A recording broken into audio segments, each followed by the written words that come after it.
Good morning, folks. Thank you for those of you who hung on as I was struggling to get into this technology this morning. I set this up about 7:30 this morning, and when I came back to start the broadcast, technology had changed. So thank you to all of you who have been hanging on and waiting for me to show up. And so here we are. So welcome to everybody who's here this morning, and those of you who will be watching this broadcast later on in recorded form. Right now we are recording, excuse me, through Facebook and through LinkedIn. This also will at some point end up in my YouTube channel. So what I thought might be interesting to talk about this morning is the phenomenon of so much cheating going on in the world. In the last 2 weeks, there have been media reports about cheating in chess tournaments. You know, you think, how could somebody cheat in a chess tournament? And if somebody is in a tournament and they are so advanced and so skilled, why would they have to cheat? Why would they cheat? So hold on one second here. And what is that all about? Why would people do that? And what do they think they could get away with? I mean, that is the biggest question. If someone cheats, or if someone steals, or does something dishonest, why do they think that they would be able to get away with it? That's one thing. We've also heard reports about, this is hilarious, about the fishing competition where someone actually put lead weights inside their fish that then was going to get weighed, because part of the competition, part of this fishing competition was how heavy your fish were. And so they put not only lead weights in the fish, but they also put pieces of other fish flesh inside those fish that had been submitted for the competition. I mean, you can't make this stuff up, folks. You really can't make this stuff up. So it's fascinating to me that we have this going on. And so I've been looking at this, asking guidance about what is possible, what is what's really going on, what is the broader arc here, what's really showing up in the world that that we're seeing this happen. First of all, we all grew up with systems of understanding how the world works. And there are some families, because we all grow up in a family of one kind or another. And there are families where cheating is the norm. There are families where lying is the norm, sometimes for survival. And in times past, in history, people have had to cheat and lie and do terrible things just to survive. And so these patterns are learned and then passed on to our children, passed on not only through families, but also through educational systems, through work environments, through military and paramilitary connections. And people learn systems of surviving and trying to thrive in the world. And they can either be productive or unproductive. And as time goes on, we often find that systems that have worked in our past, ways of being active in the world, have been successful. And yet we hit a time when they're no longer successful. And in the world right now, we see so much chaos. We're going through a huge wave of transformation throughout humanity. And our systems are changing. And if you look around yourself, look around your family, your community, your country, look around systems in the world, you see that things look like they're coming apart. It's actually what's happening. The old patterns, the old ways of being, the old systems that work no longer work because there are new systems coming up from underneath. What are they? We begin to see some of the hints of what's coming. But basically, what we're really paying attention to is that it looks like everything is coming apart. I'm sorry for those of you who are trying to get in and having some difficulty with accessing. I'm so sorry. I can see that some people have some difficulty here, can't see the live. And as far as I know, I've got everything hooked up here.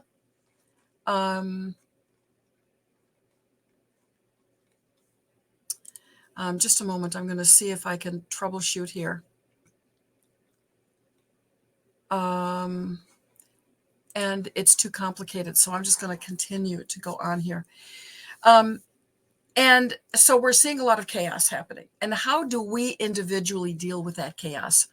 How do we take that into account? Should we start cheating too? Should we start lying too? Does it really work? Are people getting away with stuff that we're not thinking would work and they're getting away with it? That do they have systems that are dishonest, dishonorable, that they are following at the cost of other people? And are they actually, are those systems working? Are those dysfunctional, what we would call dysfunctional and destructive systems, actually working somewhere? The answer is really no, not really. All right, now we have some people coming in. I'm glad that this is finally working. But sorry to those. I'm going to post this.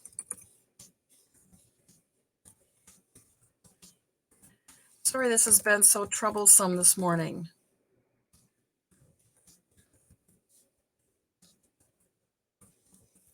Welcome to everyone. So what's really happening with all the places that we see? There's been so much cheating and so much destruction, so much. We have Russia trying to take over Ukraine. Russia says, Ukraine is ours. Ukraine is ours, without asking Ukraine or doing anything to change the status between Russia and Ukraine. Russia is being a bully and just saying, we're going to come in and we're going to force you to become part of us. That also is part of it's like cheating and lying. It's like making things up and then acting as though that's true. Well, this is part of what's going on in the world. Those systems are cracking apart. Where in the past that's happened and countries have gotten away with it, people have gotten away with it. It is not so get away with a bull right now. Why? Because there's a transformational energy that's going through. And the call is for more cohesion. The call is for more cooperation. The call from higher levels of consciousness, you can call it God, is saying, it's time that we shape this up.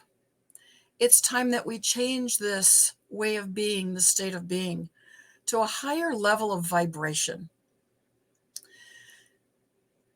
When there is an act of bullying, the energy around that act is extremely low vibration, extremely low.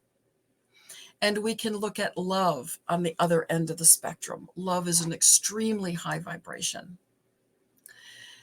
And when there's bullying going on, there's obviously not love involved. And so it's a vibration that's so much lower. And so what's actually going on here is we are beginning to see places, we're beginning to recognize places where bullying is happening, where we didn't recognize action as bullying, or not as many people could recognize that particular action as bullying in the past. And now we're realizing that's what is going on. I'm going to use Russia and Ukraine as the example. What's going on over there is bullying. What's going on over there is Russia's trying to get away with something. And in the past, other countries, other people have let that action go forward, have let that action take place without much resistance. And now almost the entire world is looking at what's going on between Russia and Ukraine and saying, this isn't right. This isn't right, and it will not stand. I'm going to bring this back to where I started with, which is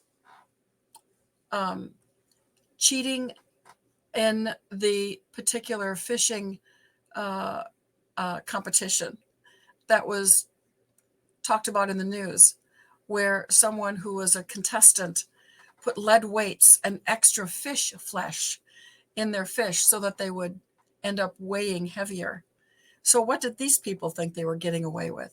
Well, those folks obviously grew up or were schooled in a system that said cheating works. Cheating works. Lying works. You can get away with it. You can do what you want to and get away with it. And yet something as simple as cheating in a fish competition was caught, was found. Can you imagine that person's embarrassment? They are going to have that experience hang around their neck for the rest of their lives. And everyone who has read about this, not just who attended the fish competition, not just who attended the fishery, is going to remember this, but everyone who read that article. And it's so ridiculous. We're going to remember this a long time. And so why is this kind of event happening? It seems to be happening more and more. It's because we're becoming aware that this kind of behavior does not serve any of us. It doesn't serve the whole. It doesn't serve our society. It doesn't serve our communities to happen. And so we're recognizing, wait, this isn't right. This doesn't serve us. Someone is not following the agreed upon, we can call them rules. Someone is not following the agreed upon course of events. And when we all agree that we're going to act in a particular way so that we can feel comfortable, feel safe, interact freely, trust each other, and even to the point of having fun. When someone agrees to do that, as these people did who joined the competition, they agreed to join the competition and act within the rules, but then they didn't act within the rules. And they may very well have gotten away with that in times past. Countries like Russia have gotten away with bullying behavior in the past. And now, hi, Debran, welcome. Welcome to all of you who have joined us here. And now they no longer are able to get away with this. They're being called out. The actions are being called out. And we are looking at the fact that we don't like this. We don't like the fact that the competitor who put lead weights in his fish was trying to get away with something. We're laughing about it, but really we're a little bit horrified by it too. And this is happening all over the world. You can find examples of this happening within your community. You can find examples of this happening sometimes in your own family. I grew up in a family that a certain level of theft was seen as normal. A certain level of lying was absolutely seen as normal. And I grew up with this. When my father and mother, both of whom have passed on, but when my father and mother would go traveling, they would bring home the towels from the hotels that they stayed at. And I was probably about 12 or 13 when suddenly I realized, wait, these aren't our towels. Dad brought these home from a trip that they had been on. Why did he think that it was okay to bring these towels home? And he said, and I asked him, and he said, I paid for them. I paid for the room. I paid for the towels. And I argued with him. I said, Dad, those towels were there to use. They weren't there for you to take. He said, well, darn right they were there for me to take. I brought them home. He also would bring home silverware from restaurants. Now, did he do the right thing? You and I listening to this right now would say, no, of course not. A hotel does not provide towels and washcloths for you to bring home with you. They're there to rent along with the room. But in my father's case, he totally believed that he was within his rights to bring this stuff home. Now, internally, did he really know that? I don't know. I can't really answer to that. But I realized that I had some principles that were not the same as my father's. That is the first time I remember having this challenge, that a member of my family, my parents, had values that were different than mine. And I was really troubled by that. I didn't quite know what to do with it. And as I got older, I saw that my dad cheated in other ways. Did he steal money? No, not that I know of. Did he steal in other ways? Probably. And I decided that did not feel good to me. And I didn't want to live that way because I realized I didn't trust my dad after having that conversation with him. I no longer trusted him. And I looked at myself and I wondered, wow, have I stolen from anyone? Because I was so unconscious about that action or those principles that my father had. I was so unconscious about it until I became aware that he had done something that I questioned. And I decided I wasn't going to do that. And yet I thought nothing of taking a pen from a bank. After I signed a check or did some transaction at the bank, there was a pen there lying on the counter. It had the bank's name on it. And I assumed that those were ours for the taking. Or if I were somewhere else, I would walk off with a pen. It didn't bother me until it was probably in my 20s. I realized, oh my gosh, I just took this pen home with me, and this was not my pen. I just stole this pen. And I was horrified when I realized that I had assumed this pen was there for the taking, that it was okay for me to take it. And that was the second time that I realized, oh my gosh, I've got this pattern that my father had. I don't have clear boundaries about what's okay for me to use and appropriate and what isn't. And it was at that point that I started looking at that aspect in my life. I also was doing I was doing personal growth classes. I was taking lots of different classes, doing a lot of different exploring. And I found places where I had assumptions about what was okay in the world, like taking a pen, like my father had taking towels from a hotel. And I looked at what assumptions I had in my life. And this is happening on a global scale right now, at a depth that many of us have not ever explored. And I encourage you right now to just consider, where are my boundaries about taking things? Where are my boundaries around where it's okay to take a pen? Where is it okay to take something home? If you go out to eat, this is a good question. I've brought this up in conversations with people just to see where they fall on this. When you go out to eat and there's a basket of buns or a basket of bread that's brought to the table, and everyone has what they want, and you're at the end of your meal, and there are still a couple biscuits left in the basket, do you then take those home with you? Now, many people who take things home from the restaurant, or take home doggy bags, would think that, well, of course I can take those home. And so this question brings up interesting conversations with people. So let's presume that we go to, hi Nika, Let's go to a different kind of restaurant. Let's go to an all-you-can-eat buffet.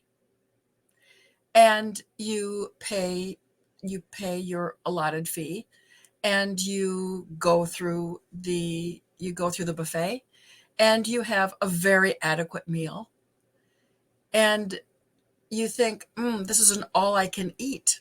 It would be okay if I go through the line again, and then I take home what I don't finish here. So where is that boundary for you? Where is that boundary? Now, I have to say, my father would go through a second time, maybe a third time, and then he would have no difficulty taking home what he had not eaten in his sitting there when he was full. He took the contents from that second or third pass through the buffet line and took that home with him. And I the first time I saw him do that, I was horrified. And I argued with him. That's not okay. And he said, this is an all-you-can-eat buffet.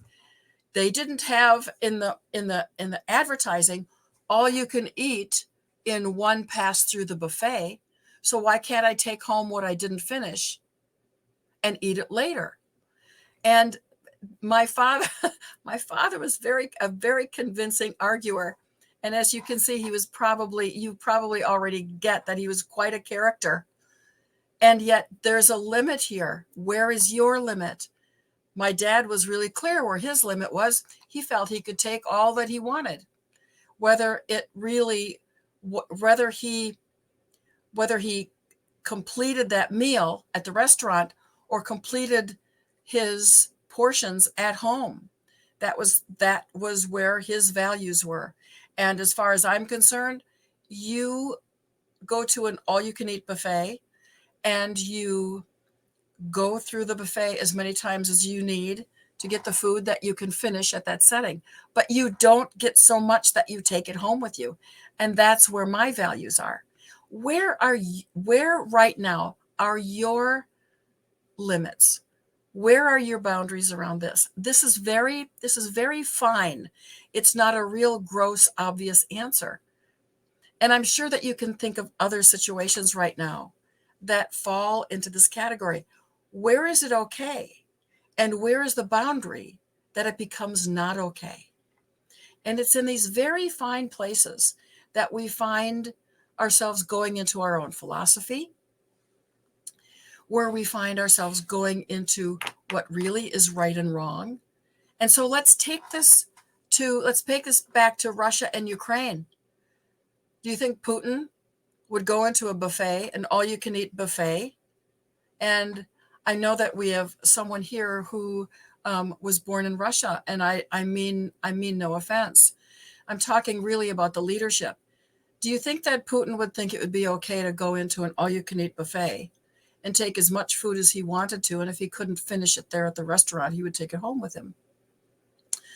Putin thinks that it's okay to invade Ukraine and kill people so that he can take over that country. Now, none of us here today, none of us who are going to be listening to this broadcast probably think that it would be okay. None of us think it would be okay to go into someone's home and kill them so we can take it over. Or if we were leader of a country, we wouldn't think it was okay to go into another country and kill anyone who complains so that we could occupy that country. And yet that's exactly what's going on. How far away, this might sound a little ridiculous, but how far away is Putin in his assumption that it's okay for him to go into Ukraine, kill people, take it over, destroy the infrastructure, really destroy the company? Destroy the country so that he can take it over. How far away is that from going into the buffet, taking a lot because you feel that you have the right to it, and taking it home with you? So this is interesting stuff. Does anybody have a question here? I'm going to go back and I'm going to go back and read some of the things you're saying. Nika says, I pay for it, so it's okay to take what I don't finish. In the case of Putin and the Ukraine, he feels that it's okay to take Ukraine because that area used to be part of what used to be Russia in a different incarnation. Now we can say the same thing for United States. The people who really started the United States came over here from Europe and took land from the indigenous people. Was that okay? Hmm.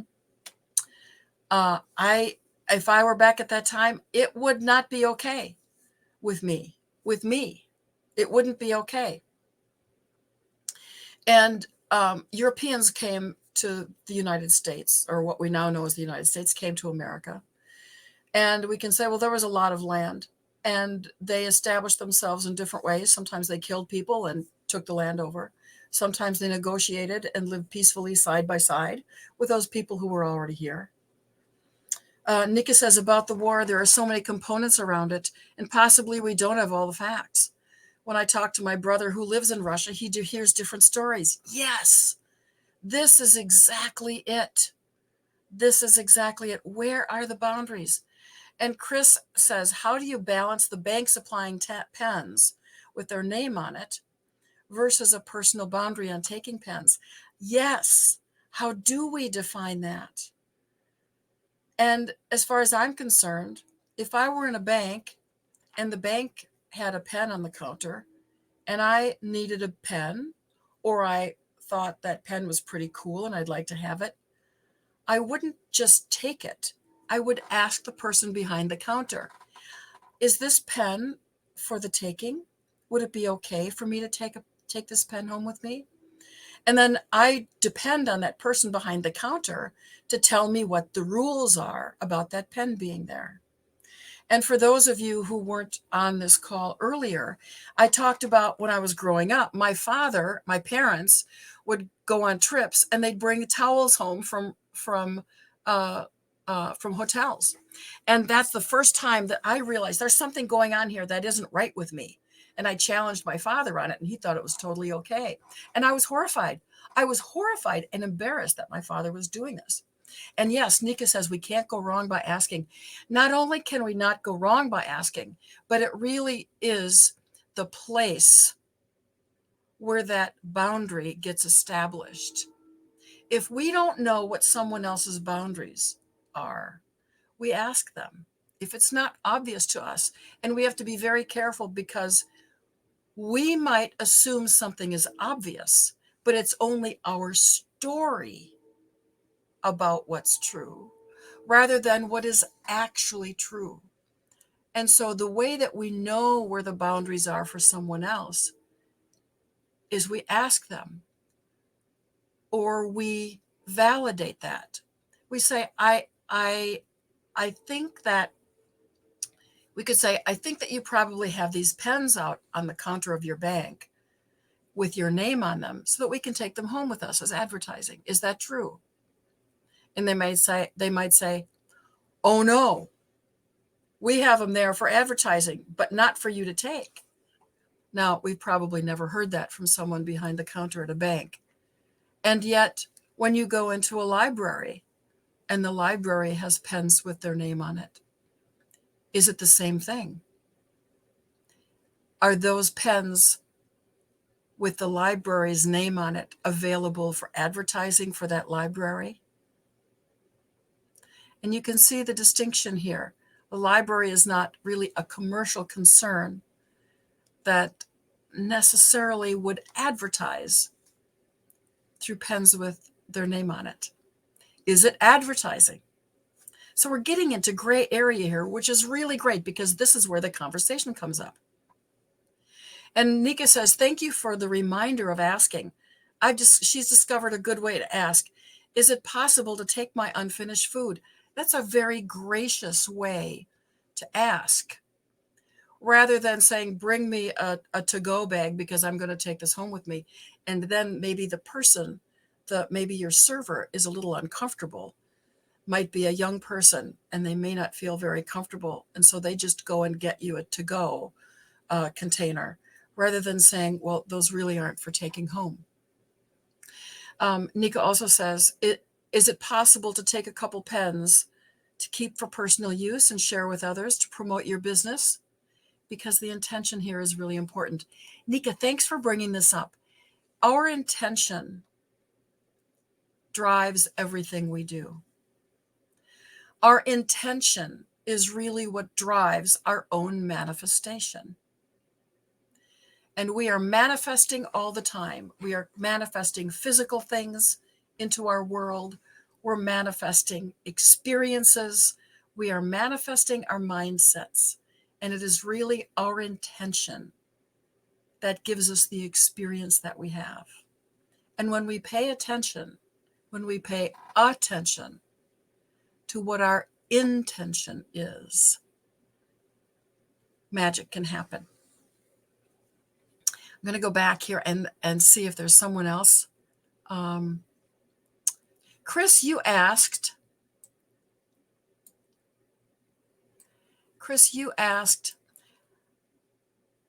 how do you balance the bank supplying pens versus a personal boundary on taking pens?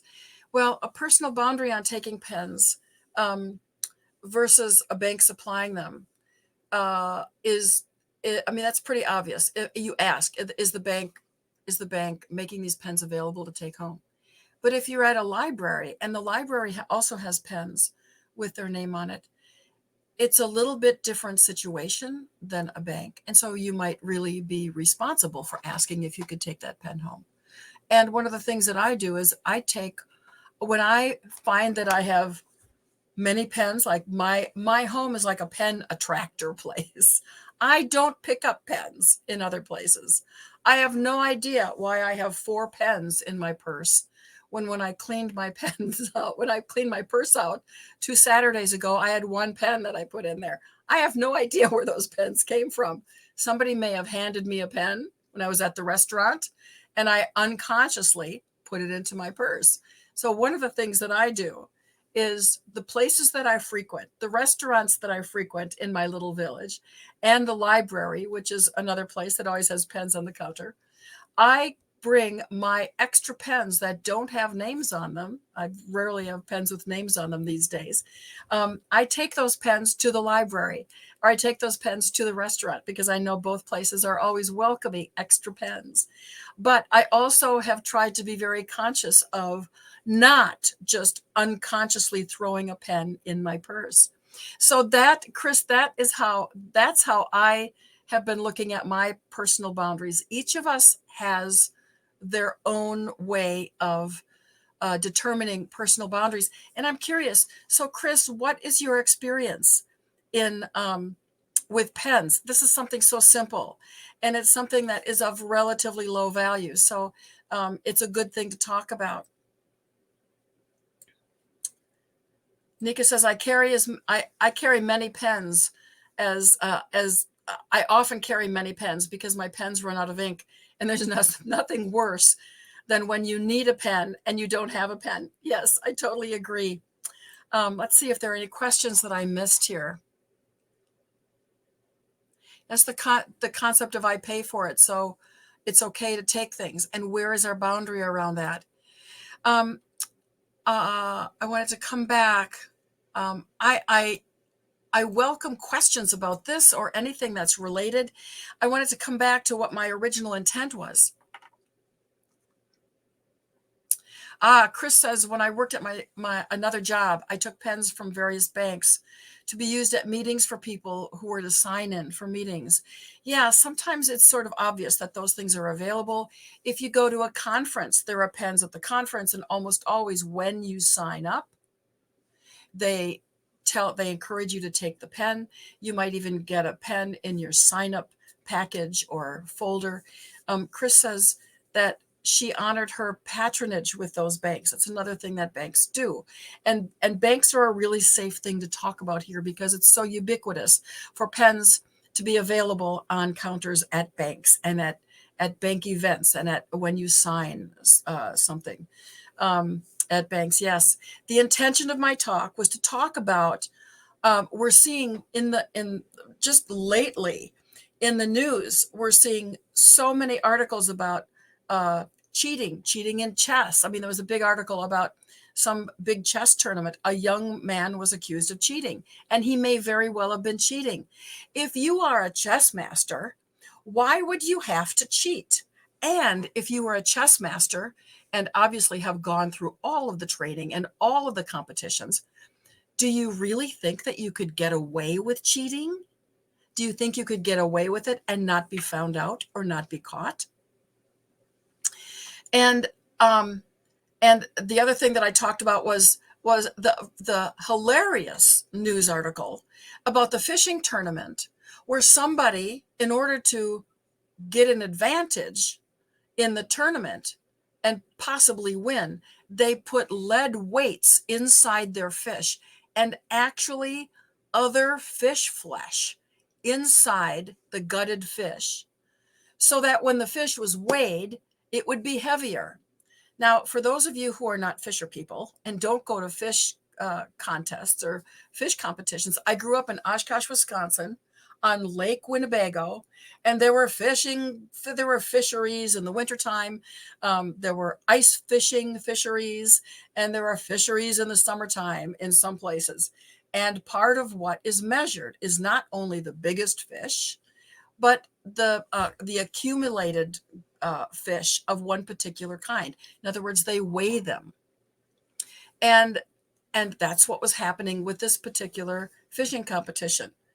And I don't know if this fisher person had gotten away with cheating by putting lead weights inside the cavity of their fish before, and they thought they could get away with it again, or if this is the first time they ever did it.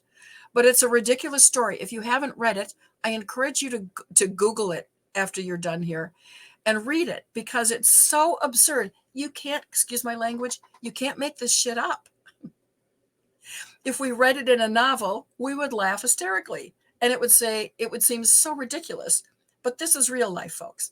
And so the question is, why do people think that they can get away with this? What's happening in the world? Well, what's happening in the world, and I said this earlier, but I will repeat myself for those who have joined us lately, is that we're in the midst of a huge transformation. Humanity is going through transformation. Human consciousness is going through transformation. And the systems that we've been using in the past are all sort of coming up for review. And the systems that no longer work through this transformational process, the systems that are lower level consciousness, that that were predicated on inequality, on unfair practices, those are all coming to light. The transformational arc that we're in right now really is functioning as though someone were actually turning up the light, as though we'd been in a room where there was fairly low light, and so it looked pretty nice in there. And all of a sudden, someone's turning up the rheostat, and we see there are marks on the walls. This place needs to be painted. There are dust bunnies in the corner. Not only that, but there were all these stains on the floor that we didn't notice before. And those stains on the floor and the dust bunnies in the corner and the big marks on the wall, the stains on the wall, are akin to these systems that we've been thinking work for us: cheating, taking pens without asking, lying about things, feeling like we do something that we're not quite telling the truth about, and we can get away with it. And sometimes, quite often, we grew up this way. We grew up with these patterns. Our parents acted like this. Our parents cheated and stole, like mine. My parents would steal things. And we see our politicians doing this all the time. We see our politicians now lying. Their lies are coming forward. 50 years ago, politicians were not so challenged for the lies that they told. 50 years ago, 100 years ago, less than that, when Franklin Delano Roosevelt was our president around the Second World War, very, very few people in the United States knew that he lived in a wheelchair primarily. He had polio. and it had affected his body so that he could not function. He could not walk and move as someone who was bodily abled. Very, very few people knew that he primarily lived in a wheelchair at that time. And that was hidden. It wasn't talked about because at that time, back then, people thought that if you had something wrong with your body, that you were weaker and you really did not deserve the respect and trust of someone who was able-bodied. And so because he was disabled to a certain extent, that fact about his life was never talked or rarely talked about, never talked about in the press. And it wasn't until much later in his presidency, in fact, not too long before he died, that he was really seen in a wheelchair in the press. Now, the press colluded with the president and agreed not to show his disability.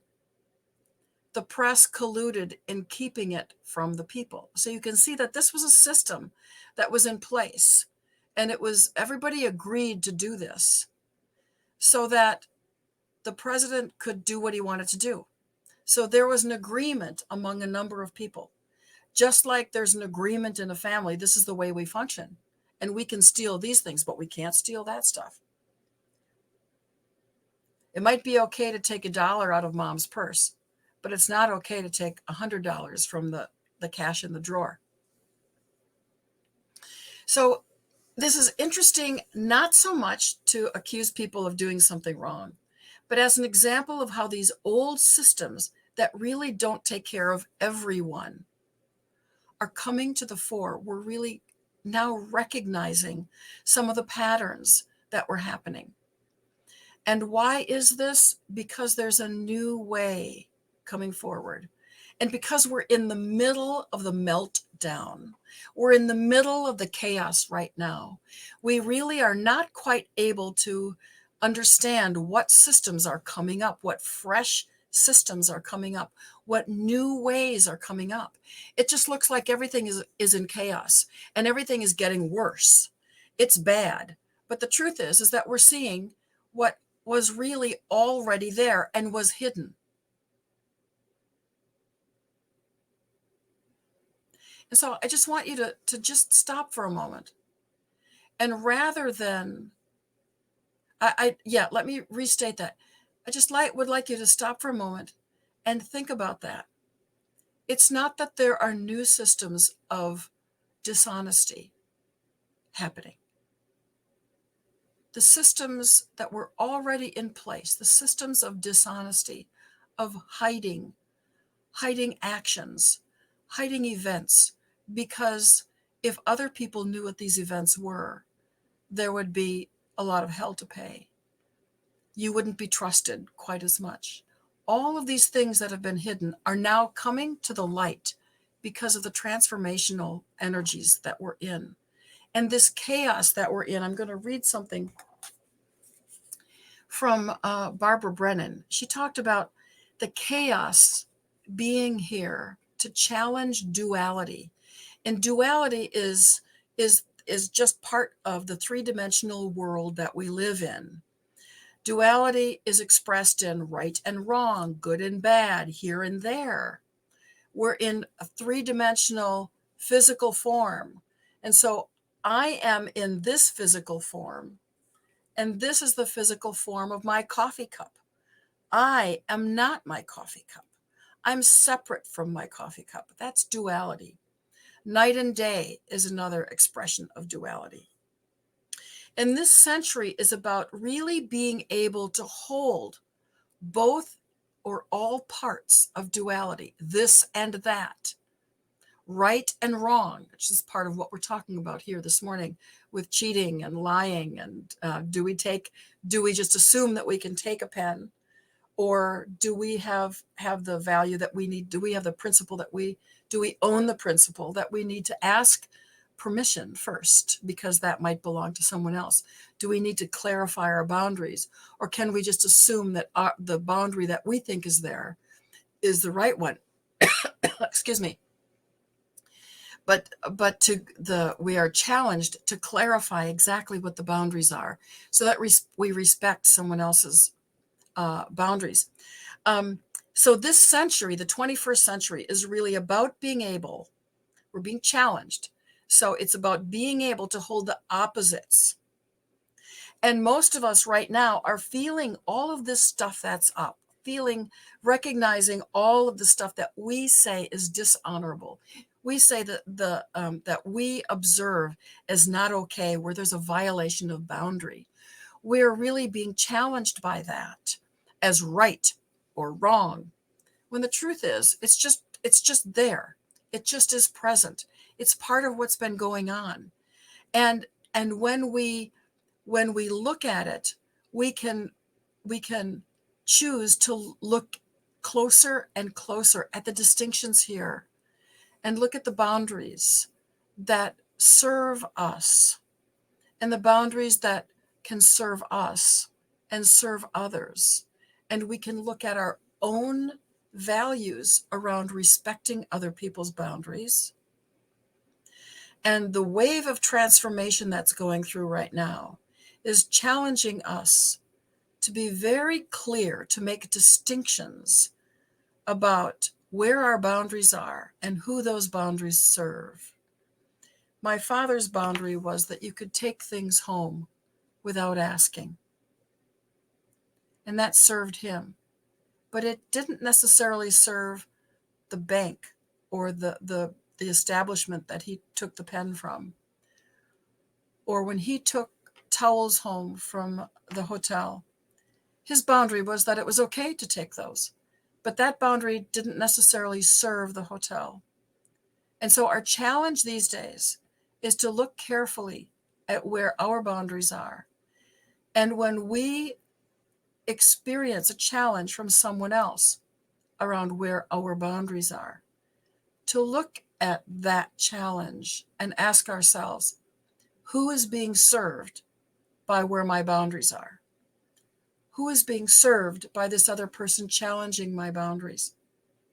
What is the appropriate place for my boundary? Where do I need to really pay attention in order to respect this other person's boundaries? And this is the challenge. And when we find it difficult, when we find this difficult, when we really are challenged by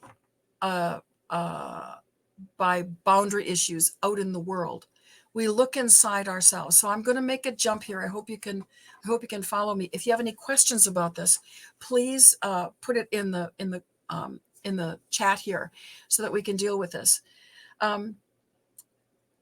So there's a boundary challenge going on right now between Russia and Ukraine.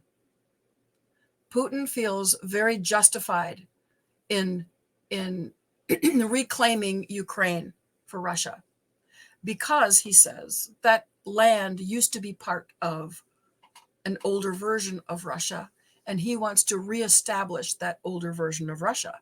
And so he feels justified in taking Ukraine over.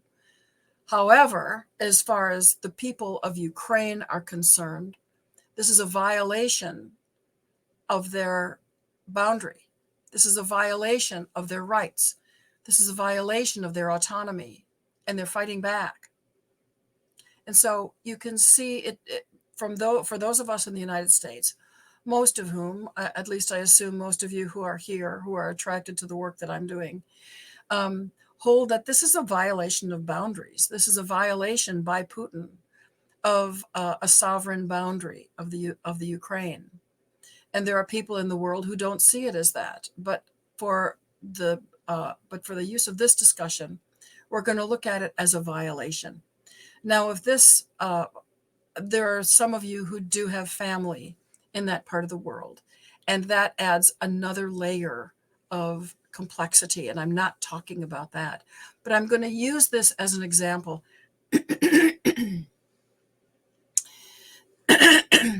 That an older system of assumption of rights is being challenged here.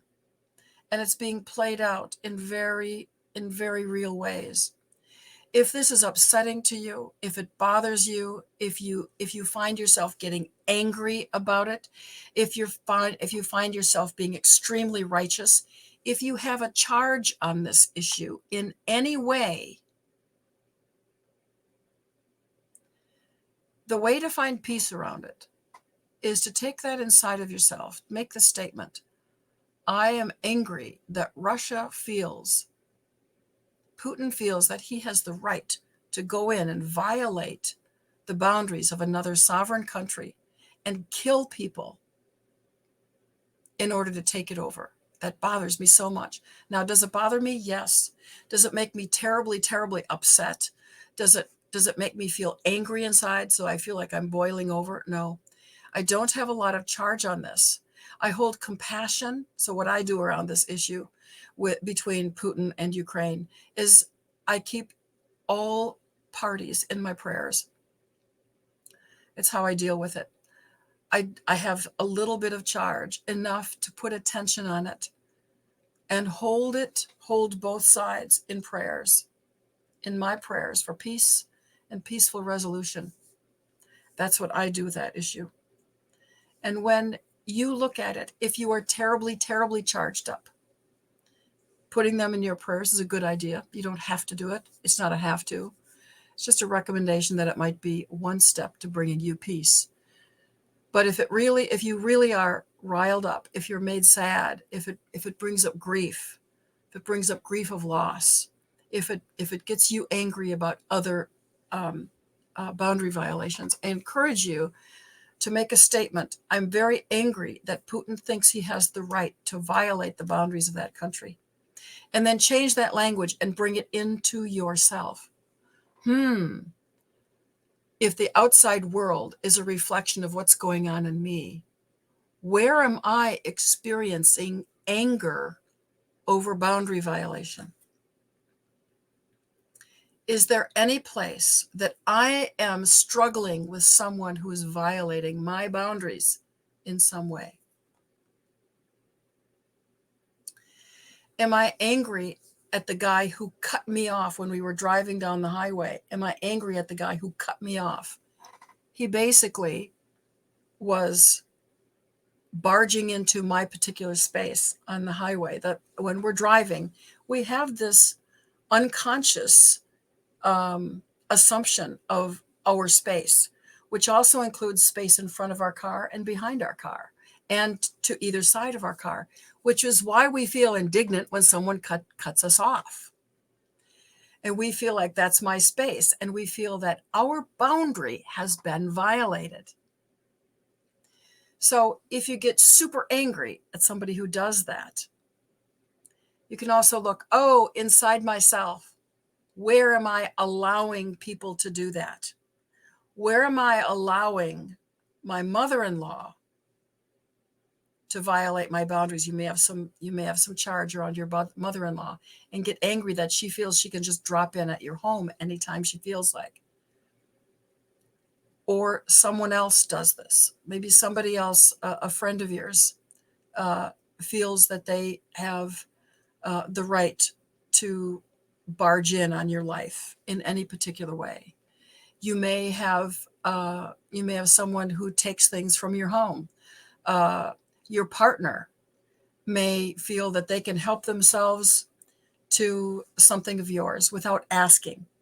You may have a roommate who feels that they can help themselves to your food in the refrigerator at any time without asking.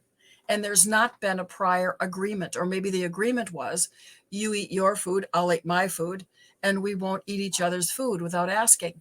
And yet your roommate every once in a while takes one of your cookies, or maybe takes a handful of your cookies.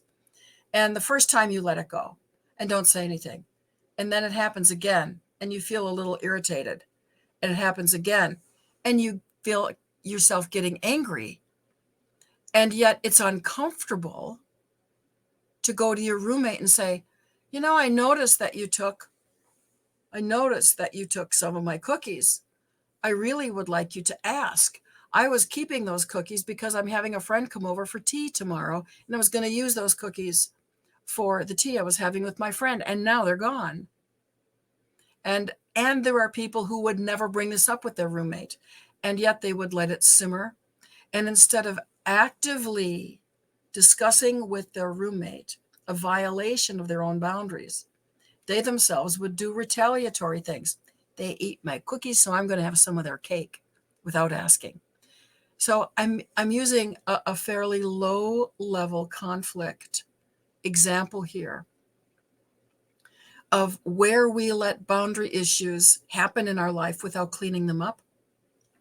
If you have ever lived within an abusive relationship or a relationship that doesn't have a lot of harmony in it, almost always there are boundary issues. There's boundary violation.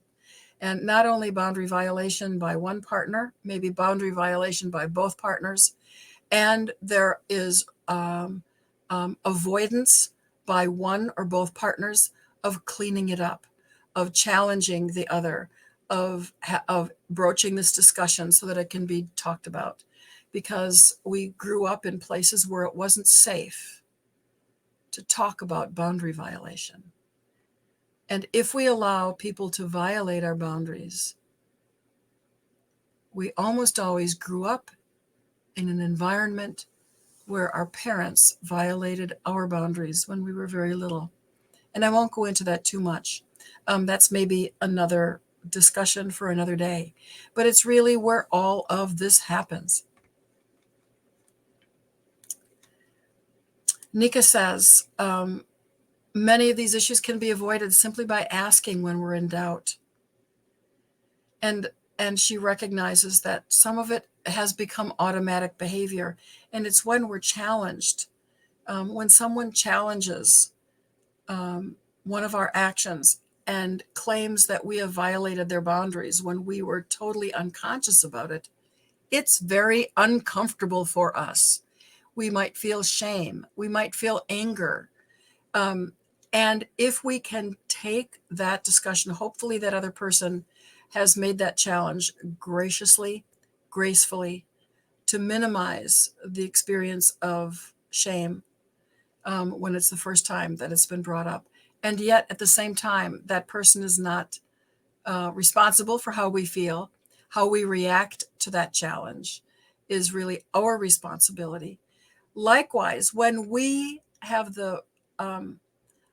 when we feel that we need to challenge someone else and it's very uncomfortable, we need to step forward and not blame them that we are uncomfortable challenging them when they don't realize that they are disregarding our boundaries. It's our responsibility to keep our boundaries clear.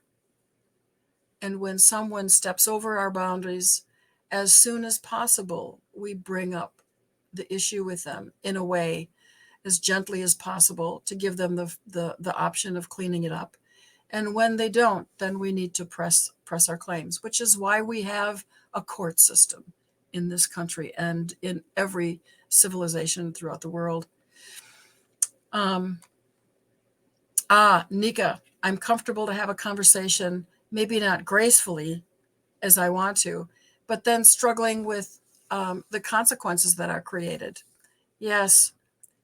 Yes, quite often when we have to challenge someone around boundaries, there are all sorts of consequences that could come up. And in order to keep ourselves, in order to respect our own boundaries, it's important that we ask other people to respect our boundaries when they find that they may not be aware of our boundaries, or that they think it's okay to transgress our boundaries. It's our responsibility to take care of ourselves by respecting our boundaries. Other people are not going to respect our boundaries unless we respect our boundaries. Just as the Ukraine is insisting that Russia and the rest of the world respect their country's boundaries, and they are sticking up for themselves, and they are a stand for others respecting their boundaries to the point where people are dying as a result. And that is the consequence of standing up for your own boundaries. It's an extreme case, but it's an easy one to understand in this case. And sometimes we might feel threatened. We might feel emotionally threatened. We might even feel physically threatened when we insist that someone else respect our boundaries. So I want to bring this all back. Wait, let me just see if there are any other questions. Anika says we get to be clear on our boundaries first before we communicate. That's always the way to go, to make sure you know what boundary is being transgressed, and bringing it up to that person in a clear way rather than a passive aggressive way, but in a really clear and direct way so it can be talked about. So why is this coming up? Primarily, it's coming up because there are so many old patterns, old systems of abuse, old systems of boundary violation that were acceptable. In the past, it was acceptable to have child labor. And that those very young people their abilities were really violated. Their right to grow up in a safe and protected environment were quite often violated. Rarely in the Western world do you find any child labor. There are places in the world where there is child labor, where 150 years ago it was very common to see places where child labor was in effect and children were used and abused for their labor rather than respected for what their rights were.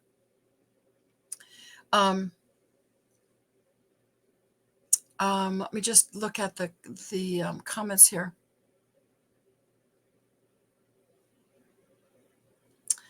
Yeah, things we've talked about before. So why is there so much awareness now of unfairness in the world, of boundary violations, of people trying to get away with boundary violations? It's because this has all been going on. Most of us have been very unconscious about places in our lives where we were violating someone's boundaries or someone was violating ours and we didn't know what to do about it. Now we are being challenged with those areas and with those places, and we have the opportunity.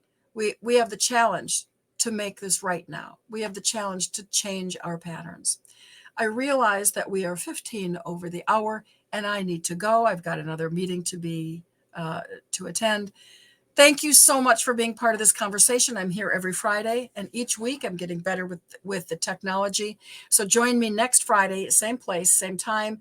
Check my check my Facebook pages for the link, and I'll see you then. Thank you for being with me.